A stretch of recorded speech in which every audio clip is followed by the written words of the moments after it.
right, everybody, I want you to welcome again to our third episode of Music, Motivation, and Ministry. I'm so excited because this interview just kind of happened out the blue. I'm always ready, willing, and able for whatever the Lord is saying to do. When my friends hit me up and they want me to listen to new music, my ears are always open. And I like to call this guy the Guitar Hero, right? That's your new nickname. Your new nickname is the Guitar Hero. In the house, I don't even have a resume in front of me, but I'm just gonna go off the dome. Mary J, right? Yep. Jill Scott, right? Yes, sir. John Legend, right? Yes, sir. Jay Shep, right? Absolutely. You better believe it. You better believe it. It's my homie, my friend, Midwest, Milwaukee, Chicago stand-up. It's your boy, Shonn Hinton, the Guitar Hero, in the house, in the building. I have not talked to my friend or seen my friend in years, but I'm glad to be able to sit down. I'm glad for technology to be able to do these kind of things. Now, a little bit of backstory behind how we got to this moment today. I was on my way home yesterday from my son. It was his last day of school. We were getting all this stuff together. And I got an inbox. And a lot of times you get inboxes on Facebook and it's not personal. It's like you'll see it's kind of a little spammy. Mm-hmm. So I saw it came from Shonn, and it said, "Hey, bro." That's how I knew, like, okay, even if he was sending it to other people, he knew intentionally, I'm going to send this to Jay because I want Jay to listen to this. And as soon as I saw it, I turned it on and I heard this new track that he sent, and we're going to play it in a second. But I want Shonn to talk a little bit about this new song that he wrote and tell us the name of it and tell us what it's all about and the inspiration behind it. Okay. So the name of the song is called Song of Freedom. The reason why God gave me that song is because he knew it was heavy on my heart with what's going on in the world today, with the protests, the rioting, the looting. I'm thinking about, quotes from leaders who talks about, like Martin Luther King said that rioting, I believe, was the voice of the unheard and different things like that. And, of course, as soon as this situation happened, musicians, songwriters, singers, they use their gifts and ability to write, to express their anger, to express their frustration, to express their sadness. And I felt like I was no different than anybody else, but I was so glad that God had put it on heavy on my heart to write this. Before I did Song of Freedom, I had did a song called I Can't Breathe, which was his last words, was George Floyd's last words. And after I did that song, I was like, you know what? Where do we go from here? Just like with the protests, where do we go from here? After we get through protesting and things get done with protesting. But when it comes to songs, I was thinking, where do we go from here? And God immediately gave me the answer. And the answer was in his song, Song of Freedom. And the chorus of the song says, "This is my song of freedom. This is my music of liberation. This song is for my people.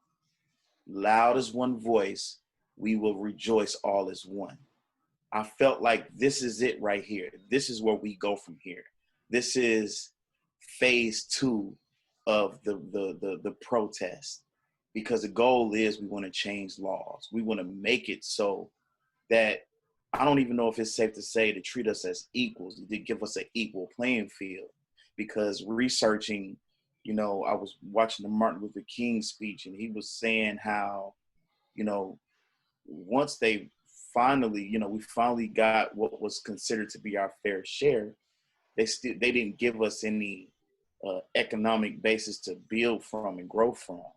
And he was saying how the European peasants, that's what he said. It's not me saying they're peasants, but they were given subsidized land, things like that to make it, to build a life for themselves and their families. And with us as Black people, we didn't get. They just wanted us to pull ourselves up by our bootstraps. So that weighed heavy on me, man. It was in my mind, it was in my heart, and this is what came of it. My Song of Freedom. And I'm gonna play it in a second. Yeah. But this is what I absolutely love about doing this. For too long, we've been relegated to our instruments. Mm-hmm.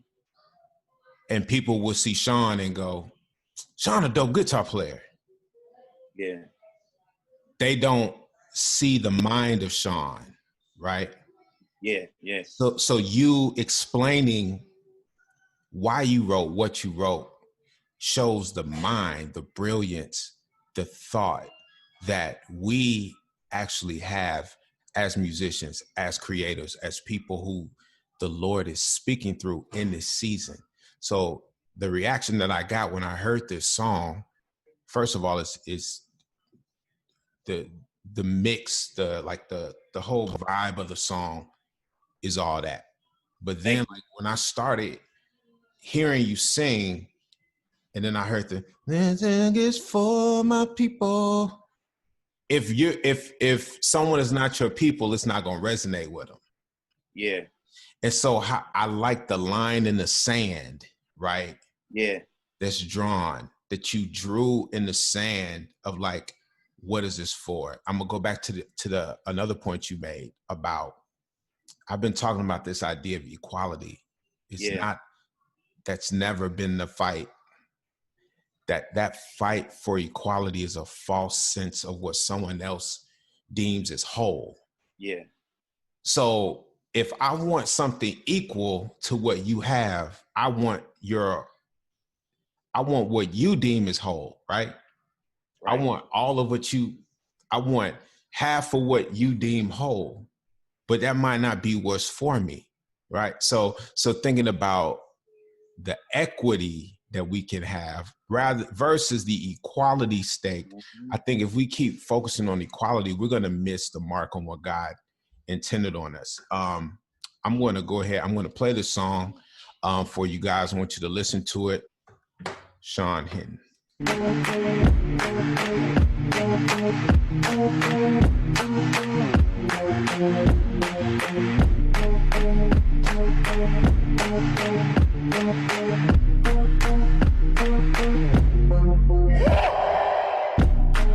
This is where I'm gonna take my stand.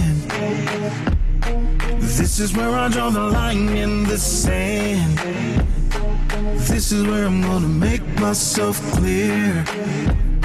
Even if I gotta shout it, you're gonna hear, you're gonna feel every word.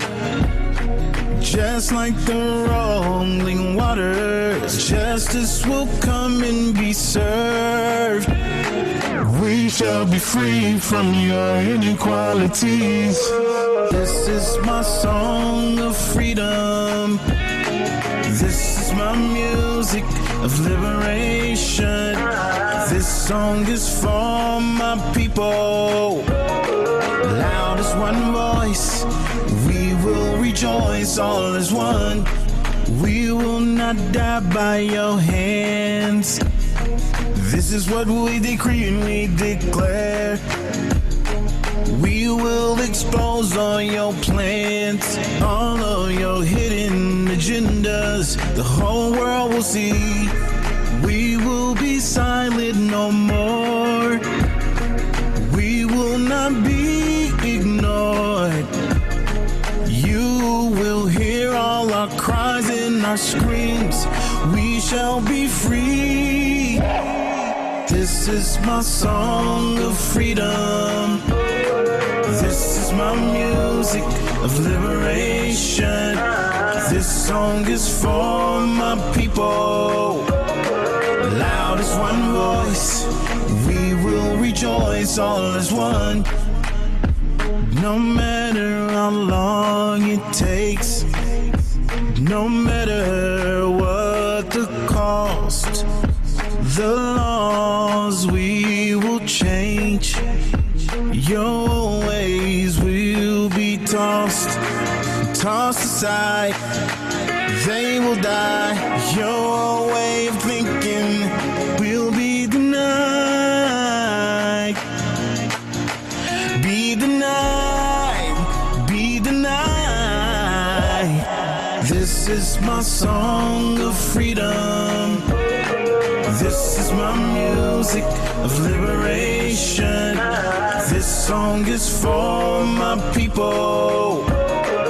Loud as one voice, we will rejoice all as one. This is my song of freedom. This is my music of liberation. This song is for my people. Loud as one voice, we will rejoice all as one.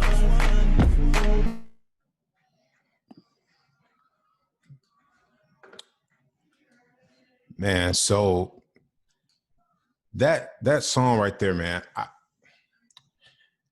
that vibe, like, how did you come up with, did you have the vibe already that you wanted to go for? What was your process of creation when you did the song? What was your whole process like?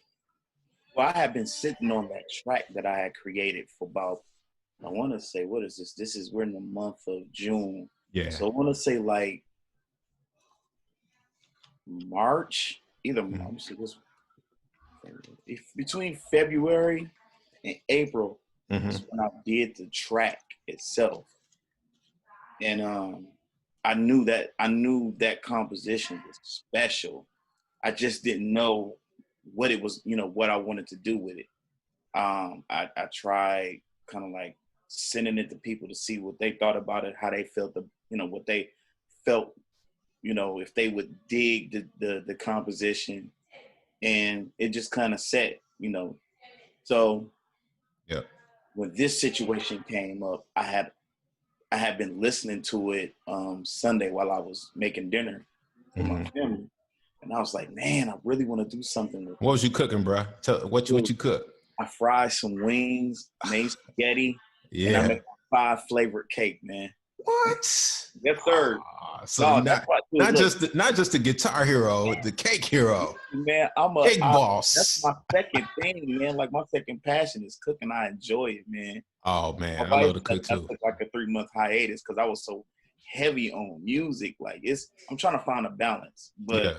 I had been listening to that track, and I was like, man, let me see if I can find the files. So I found some of the files, and the only thing I had to recreate was, what was it? I think it was not necessarily create. I had to find stuff and kind of cut and paste. Yeah. But once I got it to where I wanted it, then I was like, you know what? I need to write something. And that's when I immediately started thinking about what was going on. And Wednesday, because it was so heavy on me, man, with what was going on, I was like, you know what? Enough is enough. I had enough of this. This is like, I wanted, like, and another thing that was on my mind was I was thinking about Mary's No More Drama, like how passionate she is when she sings that song. And take me through and take us through. What's it like on the stage playing that song? Because I've seen clips of you playing that. I've seen solos with you.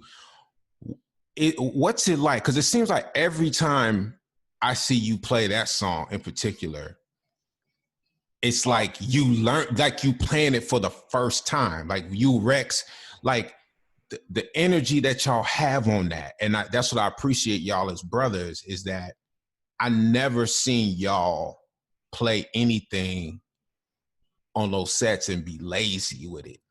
So on that song in particular, what's that like playing that? Man, it's my bass player, Alex, who's in my band, Shotgun. He calls it a come to Jesus moment. Like when you just like you gave everything you had. Now it's just time to just rest, man. And that's what that song is for me, man. It's like it's a combination of resting. When I say rest, because this is what I do for a living and I know it, but while knowing that and understanding this what I do for a living, it's still a invigorating feeling. It's an invigorating feeling. It's a feeling of excitement, like being hard to contain.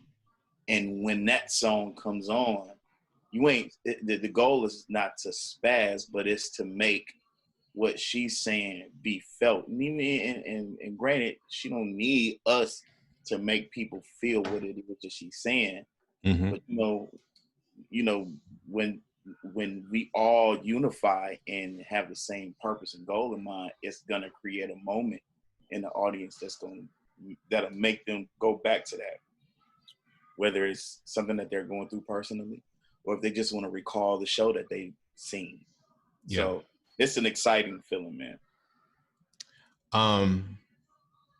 So this is the most unique time in history, Yes. in the history of the music industry, Mm-hmm. because for over 100 years, artists have been touring. You're a touring musician, and I probably, if I think about it, for probably the past 15 years, at least, you've been on a tour every summer.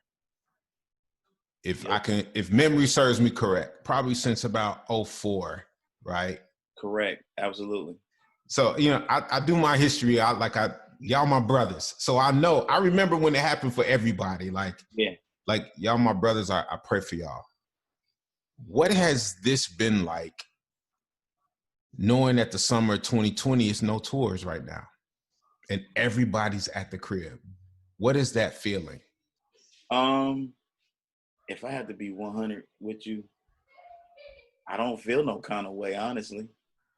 And the reason being is because, granted, I like to go on the road and I like touring with different artists. I enjoy being home with my family.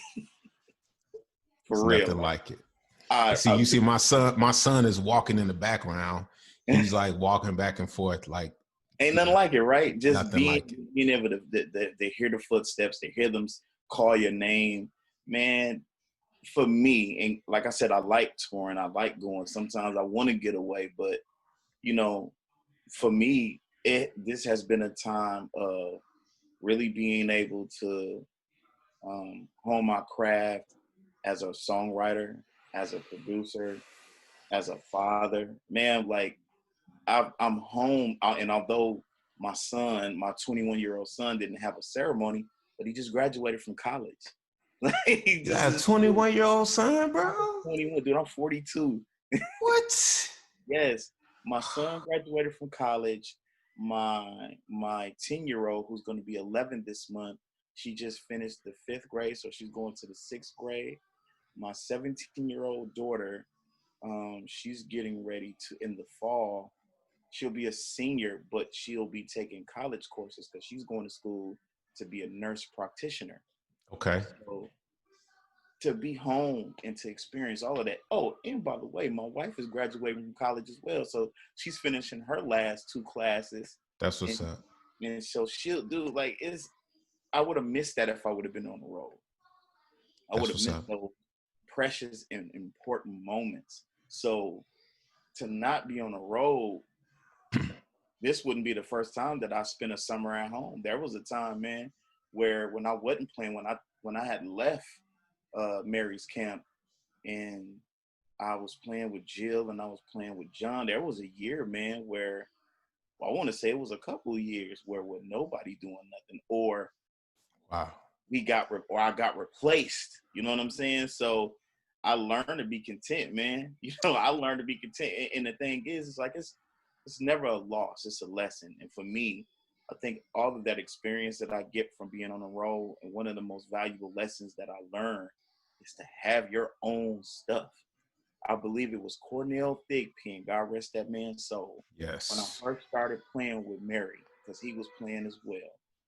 And he told me, he said, when the tour is over, They gonna go back to their $1 million or $2 million mansion. You gonna go back to your whatever you pay for rent, or if you own a house. So don't get content with where you are. Always want more. Always want to do more.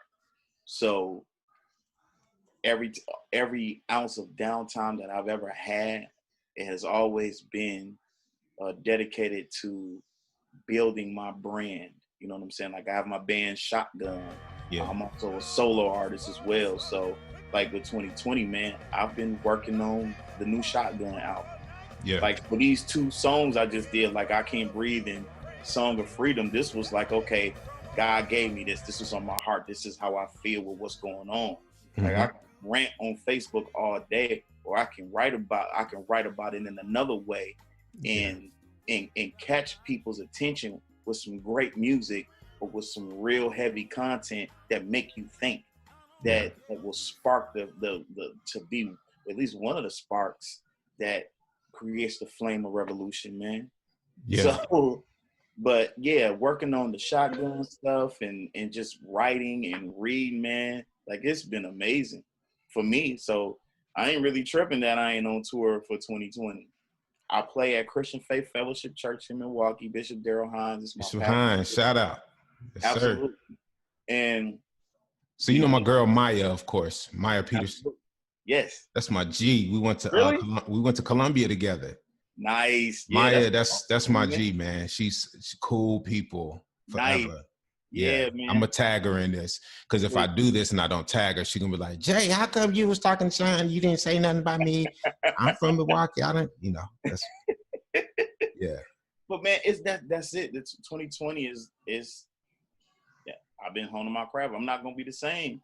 Yeah. When all of this is over, and I understand and accept the fact that this, as we search for a new sense of normality, I embrace whatever it is, but I'm not going to be the same person that I was when I went into it. Let me ask a couple of things that you said. I want to ask you a couple of things, and it's separate.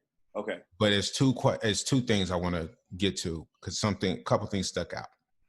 Because I'm a family guy. Anybody knows me knows Jay Chef is all about his wife and kids. That's just me. And I've been about that life.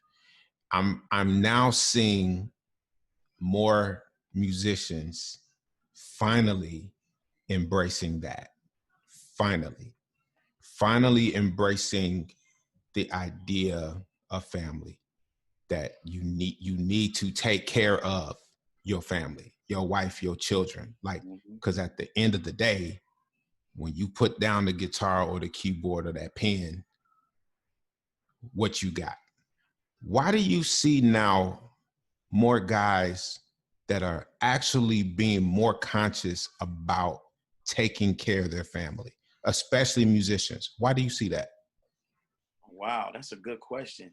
I honestly think the reason why it's more prevalent now is because I feel like musicians are starting to grasp the fact and the reality that Satan, that's how he destroys us, by not having us with our families. And because we need God so much, and God, he dwells in the center of the family. Like, that's what God is about. And I feel like that's what our musicians starting to see. They're starting to see the importance of family, having a family unit, having the love and the nurturing from your wife, and the man, I'm saying love again, but from your children. That's like Popeye spinach. You know what I'm saying? Like, we need that fuels. It gives us the motivation and an energy to go out and get it and work hard to be the absolute very best versions of ourselves.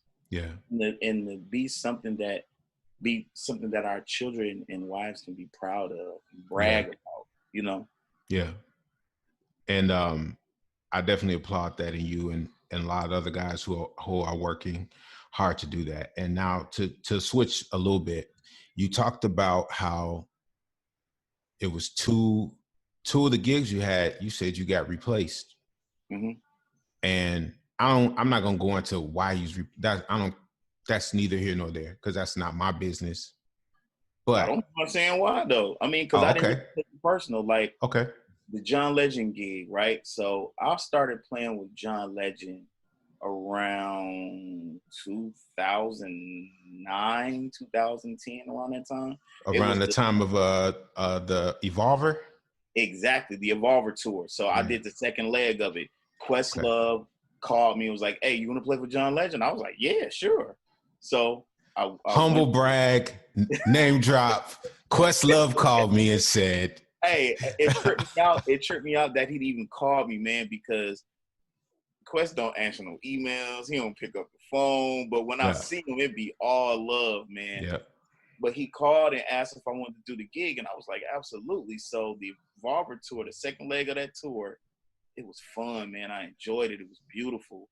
And then that's my favorite John album, to be honest. it is for me too. That's my Absolutely. favorite John album." And then I want to say maybe it was 2012, 2013. What was the album after Evolver? I can't remember. I'm drawing a blank right now. But this was the tour where we opened up for Sade, right? And Was that the one that when he did the song for "Think Like a Man"?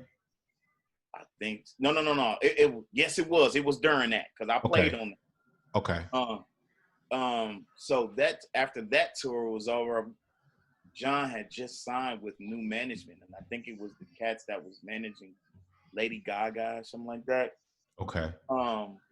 What ended up happening is once that management showed up, they had to make some changes, and I was one of the changes that they wanted to make, and I didn't take it personally because I understand the nature of the business. So that time, so if that was 2011, Mm-hmm. maybe 2013, that Mm-hmm. could be good. But I went home and I started working on my own stuff. That was the first time I started picking up my pen and calling myself a songwriter. It was so Hey, man. I had help yeah. writing with writing the Love Story album, and I put that out, and then I got the phone call to go out with Jill Scott. I was out with Jill for a minute, What was and that like? with playing with Jill, What's oh that man, like? Yeah. never a dull moment with Miss Jill Scott, man. As a musician, her artistry, man, because she's a very organic individual. Mm-hmm. The first time she heard me play, we were in Bensalem, Pennsylvania. That's where we were rehearsing at. And Thad Trevitt was the musical director at the time. Mm-hmm. And the first song we kicked off of after we stopped vibing, because we wanted to catch a vibe just to see where everybody was. And it was me, Marcus Kinsey on keys. That's enough right there. Yeah, Kinsey, that's my boy, man. Yeah. Rashid Williams on drums, Mike Philly on horn. I can't think of the trumpet player name. Please, my God, don't kill me. But in the pipes, which was Blue Suede, Corte Ellis, and Deonis Cook, it was so fun, man. We had such a ball on that tour. No, it was Aaron Kemper. Deonis Cook wasn't there yet. It was Aaron Kemper. Dude, it was so fun, man. We kicked off Is It the Way? Jay, I always play with a chip on my shoulder. I feel like I always got something to prove because I'm from Milwaukee. You guitar hero. They don't take our city serious enough. They don't. So we kicked off Is It the Way? And man, when I say I completely spazzed out. And when we finished that song, she was like, I want that every night. She said, I don't want to hear the same thing either. I won't. Give me Shonn. And That's what it was, man. That's what it was. And the only reason why I got replaced on the Jill gig was because I had went back to playing with Mary, and then Jill and them started getting work. So I wasn't available to do it. So they had to put somebody else in place. Wow. Like these are dope stories. I still remember working on my first album. I was coming back and forth to Chicago. I was playing at St. James. At St. James. We would rehearse at St. James. Yep. And if memory serves me correctly, didn't we cut that album at Lil Man's church? Reed's Temple. Yep. We cut it at Reed's Temple. And I still remember the solo. So you did a solo on the song Vessel. Yep. That's and people still, they talk about that. We still talk about that to this day. And it sounded like a Prince joint. So here's something that you probably don't even realize. So that whole, of course, you know, it was a one take Jake because we didn't really call a bunch of people in to do dubs. So that solo you did on Vessel happened in between the song. The song was done, and we was just kind of vamping out, and you just started playing. I was trying to get stuff straight with Aaron with the truck, and you guys was just playing. And so the solo, we found the solo as we were listening to like the whole record, because Aaron was trying to find something to put in that spot. Yeah. And the guy who was doing our editing and mixing, he was like, man, who's that on guitar? He's shredding. And we were like, wait, we had to keep going back. We snatched that solo out of a section that wasn't even really a section and put that. Dude, that's exactly how that happened, bro. Like that solo on Vessel is everything. Like every time I listen to that song and I hear that that part of that song, that to me embodied that whole record. That and Sacrifice of Praise, the intro to Sacrifice of Praise. Thank you. Jesus. Wow. And the intro and outro, Sacrifice of Praise, and the solo on Vessel. Praise, yes, that's my favorite one, bro. Sacrifice of Praise is my joint right there. It's, man, and I'm gonna play that on here too, so you guys can check that out. But in the band though, man, Mike Witherspoon on kid. Yep. Steve Goldsmith, right? Steve Goldsmith on keys. Aaron played organ, right? Richard Gibbs. Oh, I forgot it was Richard Gibbs. Richard Gibbs was on organ. And, Aaron was in the truck. And bass was Rodney, right? Rodney Jones. And Otha Seals on percussion. Otha Seals, man. It was that night, man. Believe it or not, that was 16 years ago. Coming up on 16 years, we cut that album. Wow. I know, man. And the sad part is we haven't worked on anything since then. That's really uncalled for. Man, we got to change that. You know what? Exactly. And by the way, I need another CD because my mama wore that CD out, man. I got you. My mama wore that CD out so bad it started scratching.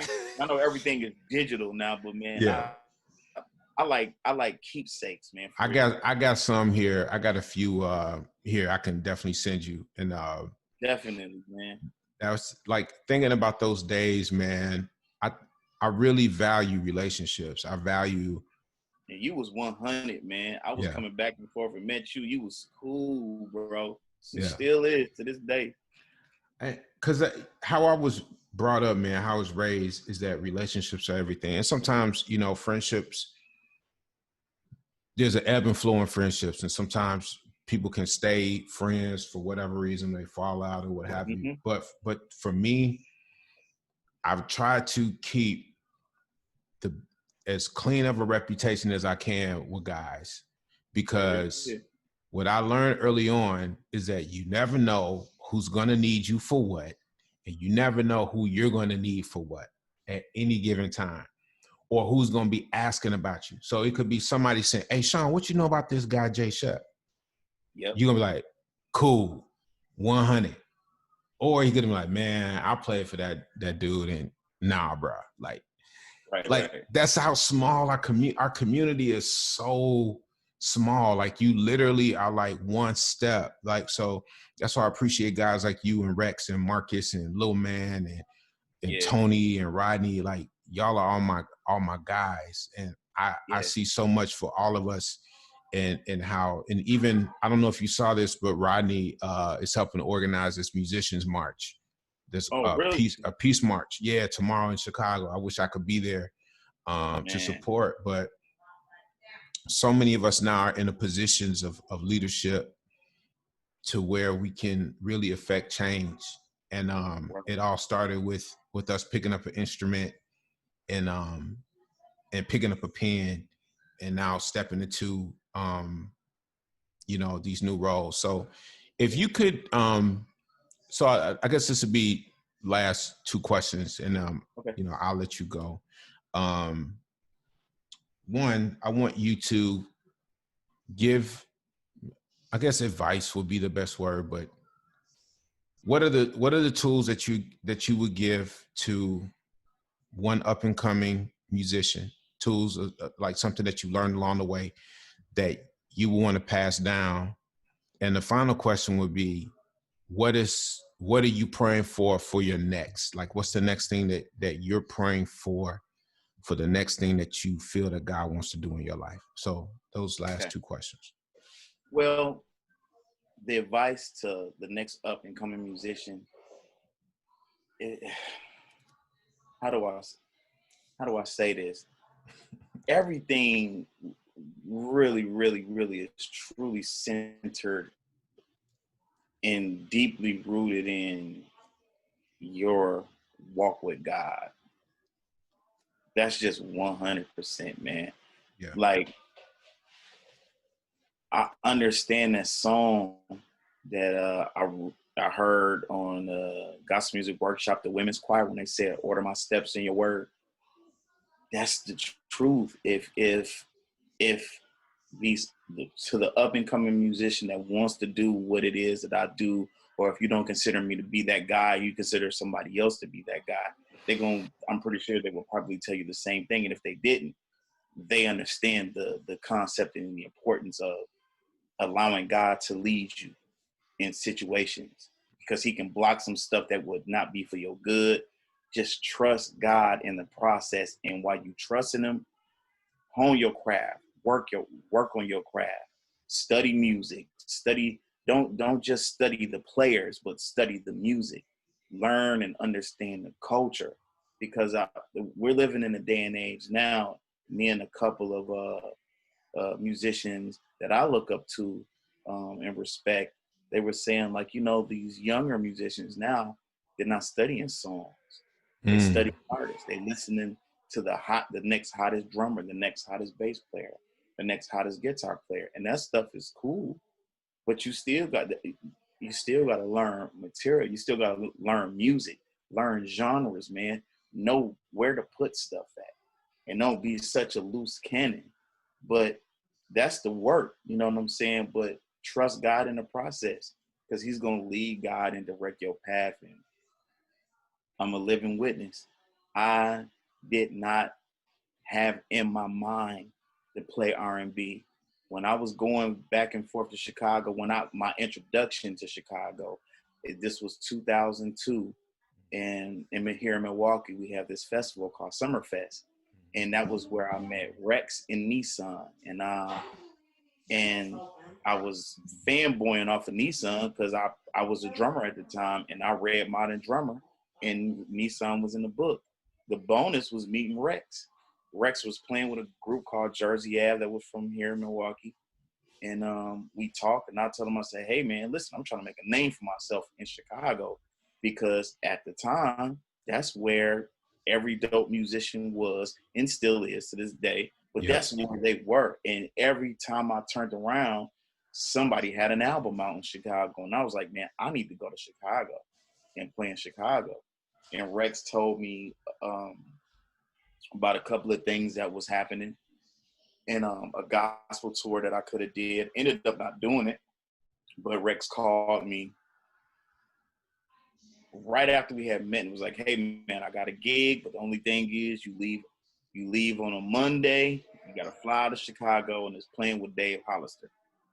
I wasn't expecting to play for Dave Hollister. I was expecting to play for Men of Standard. I was expecting to play for a guy expecting to play for Adrian B. King. I was expecting to play for the Chicago Mass Choir. That's where my mind was. I wasn't thinking about playing for Dave Hollister, but God blessed me with that opportunity to play for Dave Hollister. And from playing with Dave Hollister, it opened up the door. The whole key to all of this is just trusting God and doing the work. I trust God, man. And I was 22 when I started playing professionally. So I didn't fully grasp the concept of trusting God. I really wasn't I played at church, but I wasn't listening at church. You know what I'm saying? So the 42-year-old Shonn now completely leans and depends on God to take care of me, to put me where I need to be, to put me exactly where I need to be. And I am exactly where I need to be, man. Me and my band just not too long ago put out a song called "We Will Survive."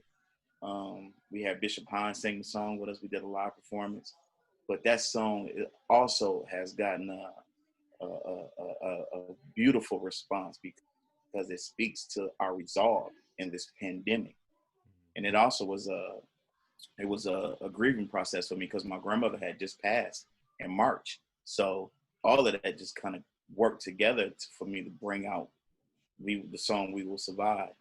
Wow. And the last question, what was it again? It was where. What are you praying for Shonn, for what's next? Man, what's your prayer for what's next for you? You know, the Bible says, I think it said, many are the ways of man, but God's will prevail. Yeah. In the end, yeah. Whatever He has for me, man. My aunt prophesied to me in 2017. And she told me, she said, Shonn, your name is in the atmosphere. She said, your name is popping up in places where people don't know who you are, but your name comes up in conversation. She said the stuff that she said she saw in the spirit. Mm-hmm. So I'm trusting God because if I put my mouth on what I say I want to see happen, I could be limiting God's ability and what He really wants to do for me. So whatever it is that He has for me, I humbly await it. I know one of the things that I've done, like I did it Wednesday, and I do it every day with all my songs. I said, Father, let the songs reach who it needs to reach. Let it reach people of influence. Let it touch somebody in some kind of way. Let it start conversation. Let it lead them to you. And I know if it lead them to you, God, you're gonna lead them to me to want to know more about who I am. So I'm trusting God, and whatever it is that He wants me to do, what He has for me, what's gonna happen, I receive it fully. I embrace it. Man, this has been an amazing talk. I hope everyone that's watching this feels and understands the wisdom that you carry, and that you're much more than a musician, much more than a songwriter, much more than a producer, but you are the epitome of a man of God. You're a walking instrument. Thank you, man. God be the glory, man. You're a walking instrument. The guitar hero, the cake boss. The cake boss, guitar hero, Shonn Hinton. He's got a new single out. Is it going to be released, or are you going to be putting it on? Okay. Right now, it's on SoundCloud. So I'm trying to build. I would love for people to build the presence on SoundCloud. Go to it, like it, share it with as many people as you can. Okay. I believe the world. God gave me this song for the world to hear. I believe that I'm standing on that. The world needs to hear this song because. Yes. We're all one, man, and we all need some encouragement and some uplifting. You know what I'm saying? So go to SoundCloud, go to my SoundCloud page, please, and listen to it, like it, and share it. The goal is for it to be available at the end of this month on iTunes, all of the digital platforms. All right, guys, you heard it here first. We got Shonn Hinton, the guitar hero, the cake boss, the man, not the myth, but the legend, all the way from Milwaukee, Midwest on. I appreciate you, my brother, for giving us this time. Thank you guys for listening to Music, Motivation, and Ministry.